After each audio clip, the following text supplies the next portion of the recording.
Ever wondered how to achieve that clean, flawless, soft glam that actually lasts all day? Stick with me because I'm about to break it down step by step with all my pro tips included. Hello, welcome back to the channel. My name is Naomi. If you're new here, you're welcome.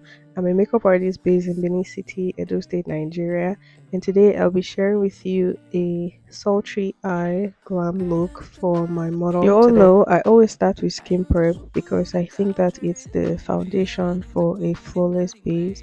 Today I will be cleaning her skin with the simple micellar water. Then I followed up with rose water to hydrate her skin. Then I proceeded to apply a moisturizer and a primer. My model today has a very normal to dry skin, so I will be adjusting the primer to suit her skin type.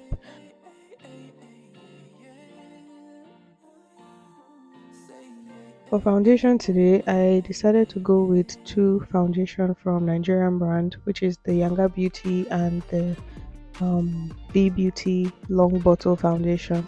I mixed those two foundation to get her exact shade, and I'm spreading it on her skin using the Younger Beauty foundation brush to blend this gently all over her skin. You can see the way I'm applying and spreading the product.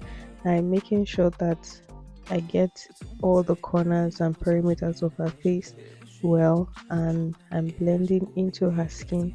I'm not swiping or dragging, I'm just blending and at the same time spreading the product all over her face.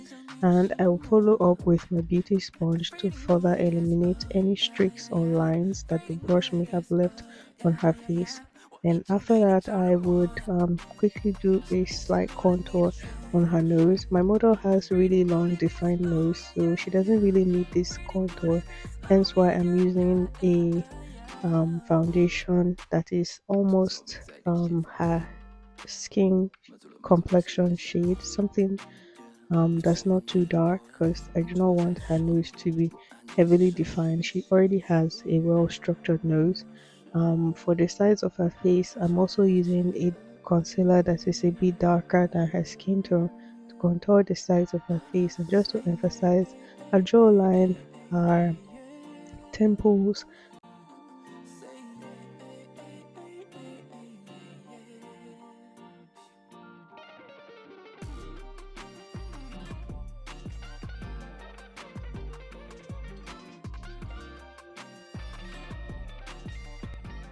A makeup application, starting with skin work can be very tricky, and if you're not careful, you can make some mistakes. As you can see, after the contour, I went ahead to use my beauty sponge and also the foundation brush to blend everything together, and that's the same thing you see me do here. I'm also using the foundation brush to blend the concealer that I'm using to highlight, very lightly, and you also see me going with my beauty sponge to further blend those areas because I'm also trying to eliminate streaks and lines on the face.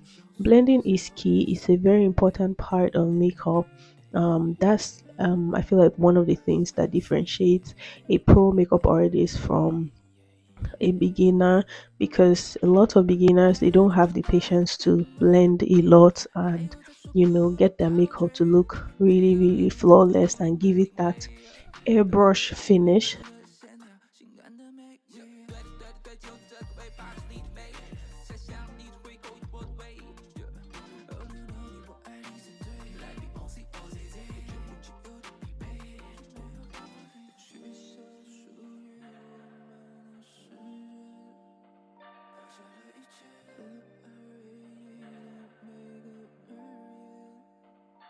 Choosing the right setting powder to set concealer or your foundation in place is also as important. This can make or mar your makeup. So, as a makeup artist, we always have in mind the type of finish that we want to go for. For this makeup, I didn't want her under eyes to be super bright, as some makeup artists like their under eye makeup to be really, really bright. So, I went with the shade that matches my client's or my model's skin tone, and I kept it, that way. And I used a pressed powder and a setting powder that are about her shade or one or two shades lighter, but nothing crazy. I wanted the focus of this makeup today to be on her eyes, and I wanted her skin to be as subtle, as flawless as possible. So for eyeshadow, I went in with this dark, sultry eyeshadow look from the Anis Pro eyeshadow palette. I will smoke out her um eyelid and also her lower eyelid with some dark to brown eyeshadow palette. Then I proceeded to apply this gold shimmery eyeshadow on her lid. I'll blend with a brush, and at some point I'll also blend with my fingers just to make sure that these two colors are married into each other, and it looks really really beautiful.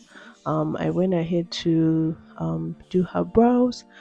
For brows, I love my brows to be feathery at the front and then have some sort of dimension, towards the end. So it's a bit bold from the tail towards the middle of the brow, but the beginning is as soft as possible. And I also try to keep the brow to, her brow shape. Like I already know what I'm working with. I do not try to overdraw or over outline brows that are too big for her face shape. So I just work with her natural brows and fill them in, make sure they look really, really good. Then I use a very teeny tiny concealer to clean the bottom and sometimes the top of the brow if I have made any mistakes. But I focus on drawing the brows to look as natural as possible without making any mistakes. But mistakes can happen. Yeah.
For lips, one of the things that makeup artists consider anytime they're working on a client is to tie the lip to maybe the eyes. So, for example, if the eyes are really bold, you might want to go subtle on the lips.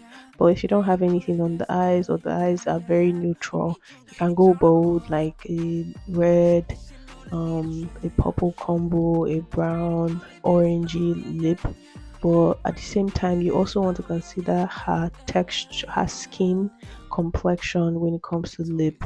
You can see that the first nude lip I added was a bit too bright, and then I had to mix it up and line her lip with an even darker lip pencil. And now this is the result. I think it looks really good. It suits her skin complexion a whole lot better than. And that's all for today's tutorial. Thank you guys so much for watching.